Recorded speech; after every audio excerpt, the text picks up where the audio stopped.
हे दोस्तों, सच बताओ कैसा फील कर रहे हो 2026 प्रीलिम्स देकर।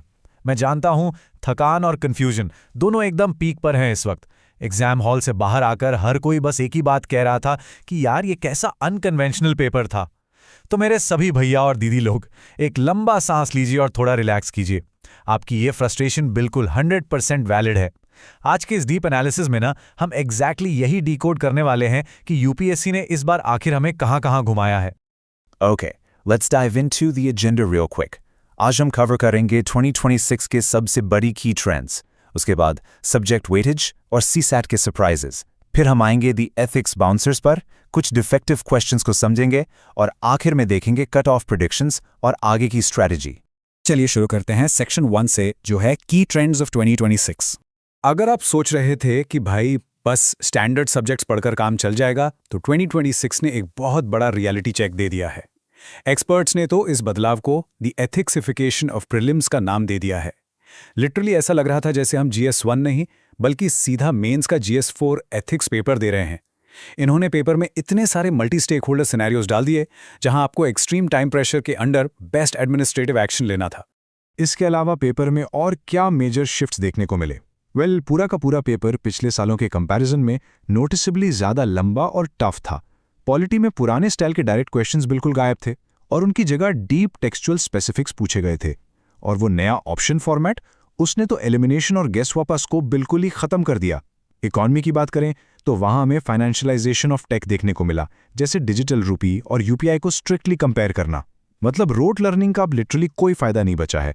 कॉन्सेप्ट और टेक अवेयरनेस का एक स्ट्रॉन्ग कॉम्बिनेशन एब्सोल्युटली मैंडेटरी था। और हाँ, सीसैट की लेंथी क्वांट्स ने तो अच्छों का टाइम मैनेजमेंट हिलाकर रख दिया। आगे बढ़ते हैं सेक्शन 2 पर, सब्जेक्ट वेटेज और सीसैट सरप्राइजेस। आइए सीधा हार्ड डेटा देखते हैं कि यूपीएससी का फोकस कहां शिफ्ट हुआ है। सबसे बड़ा झटका यानी सबसे शॉकिंग ड्रॉप नोटिस कीजिए पॉलिटी में। हर साल हम नेचुरली 15 से 20 क्वेश्चंस एक्सपेक्ट करते हैं, राइट? बट इस साल वेटेज गिरकर सिर्फ 8 क्वेश्चंस पर आ गया। दूसरी तरफ देखें तो करंट अफेयर्स सीधा 22 से 24% हो गया और हिस्ट्री लगभग 18%। फोकस अब प्योरली एनालिटिकल एप्लीकेशन पर चला गया है। और अब बात करते हैं दूसरे पेपर की, the big CSAT shock. UPSC की हिस्ट्री में शायद ये पहली बार हुआ है कि सीसैट पेपर में इंटरपर्सनल और कम्युनिकेशन स्किल्स पर बेस्ड क्वेश्चंस पूछे गए हैं। पहले ये यूजुअली स्टेट पीसीएस एग्जाम्स में ही दिखते थे। तो ये एक बहुत क्लियर सिग्नल है कि यूपीएससी अब एस्पिरेंट्स के अंदर एक एडमिनिस्ट्रेटिव एप्टीट्यूड ढूंढ रहा है, सिर्फ बेसिक मैथ और कॉम्प्रिहेंशन नहीं। Moving on to Section 3, the ethics bouncers. Now what's really interesting about this slide is, आइए उन टॉप 5 मोस्ट डिबेटेड क्वेश्चंस का एनालिसिस शुरू करते हैं जिन्होंने इस साल सबसे ज्यादा कंट्रोवर्सी क्रिएट की। क्वेश्चन 76 एक सीनियर ऑफिसर मिस्टर एक्स के बारे में है। वो एक वैक्सीनेशन प्रोग्राम सुपरवाइज कर रहे हैं और अचानक एक प्राइवेट कॉन्ट्रैक्टर के क्वालिटी कॉम्प्रोमाइज को पकड़ते हैं। उन्होंने तुरंत कॉन्ट्रैक्ट हॉल्ट कर दिया। ऑप्शंस थे esprit the core, equity, accountability या डेलीगेशन। अब देखिए, हालांकि काफी लोगों ने जनरल वेलफेयर या इक्विटी पर फोकस किया, बट स्ट्रिक्टली एडमिनिस्ट्रेटिव प्रिंसिपल्स के हिसाब से जब आप एक्सटर्नल प्रेशर के बावजूद सिटीजन वेलफेयर के लिए स्टैंड लेते हैं ना, that is a text book demonstration of accountability. इसलिए इसमें ऑप्शन सी ही परफेक्टली करेक्ट है। एक और खतरनाक बाउंसर था क्वेश्चन 77। ये प्रैक्टिकली एक मिनी केस स्टडी थी। सिनारियो ये था कि एक मल्टी एथनिक डिस्ट्रिक्ट में ट्राइबल लैंड के पास एक वेस्ट मैनेजमेंट फैसिलिटी बनानी है। अब ट्राइबल लोग अपने कल्चरल रीजन से प्रोटेस्ट कर रहे हैं, जबकि अर्बन लोग हेल्थ इश्यूज की वजह से चाहते हैं कि फैसिलिटी जल्दी बने। इस ट्रिकी सिचुएशन में सिर्फ वही ऑप्शंस एडमिनिस्ट्रेटिवली एथिकल थे जो ट्राइबल कल्चरल कंसर्न्स को एक्नॉलेज करते हैं और ट्रांसपेरेंसी के साथ एक environmental and social impact assessment conduct करने की बात करते हैं। ट्राइबल राइट्स को सिर्फ एक स्मॉल ग्रुप बोलकर डिसमिस कर देना कंप्लीटली अनएथिकल स्टेप होता। अब आते हैं सेक्शन 4 पर, defective questions and official logic. हम उन 3 क्वेश्चंस को ब्रेक डाउन करेंगे जो पेपर में ही टेक्निकली डिफेक्टिव थे।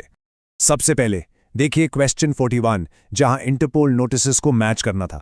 अगर हम ओरिजिनल डेफिनेशंस देखें तो सिल्वर नोटिस क्रिमिनल एसेट्स के लिए होता है यानी 4, ब्लू आइडेंटिटी या लोकेशन के लिए यानी 2, ब्लैक अनआइडेंटिफाइड बॉडीज के लिए यानी 1 और ग्रीन पब्लिक सेफ्टी वार्निंग्स के लिए यानी 3। तो आपका मैथमेटिकली करेक्ट सीक्वेंस बनकर आता है 4 2 1 3। लेकिन जरा पेपर के ऑप्शंस तो चेक कीजिए, ये स्पेसिफिक सीक्वेंस किसी भी ऑप्शन में एग्जिस्ट ही नहीं करता। इसलिए ये क्वेश्चन इफेक्टिवली डिफेक्टिव हो गया है और पूरी उम्मीद है कि यूपीएससी इसमें ग्रेस मार्क्स देगा या ऐसे ड्रॉप करेगा। नेक्स्ट है क्वेश्चन 87, जिसमें नई BNSS 2023 के अंडर जीरो FIR की बात की गई थी। यहाँ स्टेटमेंट 1 क्लियर शब्दों में कहता है कि जीरो FIR कॉग्निजेबल और नॉन कॉग्निजेबल दोनों ऑफेंसेस के लिए होती है। लेकिन रियलिटी में क्या है?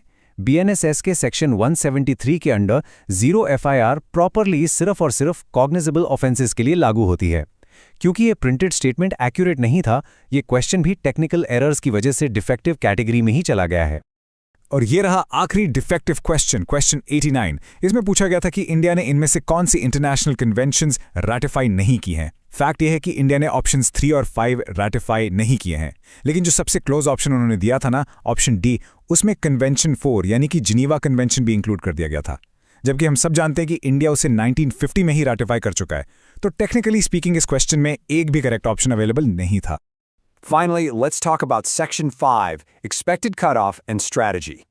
So the crucial point is, paper की हाई कॉम्प्लेक्सिटी को देखते हुए एक्सपेक्टेड जनरल कट ऑफ 85 से 92 मार्क्स के बीच घिरने का पूरा अनुमान है। देखिए, सिंपल सा लॉजिक है, a tough paper naturally drops the cut off, तो ज़्यादा पैनिक मत कीजिए।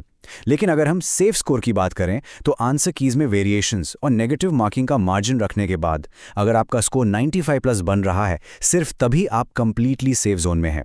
और आगे के लिए हमारी स्ट्रैटेजी बिल्कुल क्लियर होनी चाहिए। यूपीएससी अटेम्प्ट काउंट एग्जाम नहीं है, ये पूरी तरह एक्यूरेसी का एग्जाम है।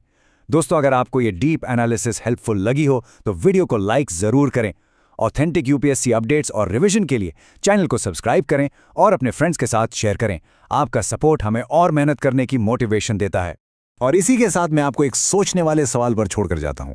गोइंग इनटू 2027, क्या आप अभी भी ट्रेडिशनल रोट मेमोराइजेशन पर ही रिलाई करेंगे, या फिर आप वो स्ट्रांग एडमिनिस्ट्रेटिव जजमेंट बिल्ड करेंगे जो यूपीएससी क्लियरली अब टेस्ट कर रहा है? अपनी आगे की प्रिपरेशन को ना इस न्यू रियलिटी के हिसाब से अलाइन कीजिए। मिलते हैं अगले एनालिसिस में, तब तक keep learning and stay focused.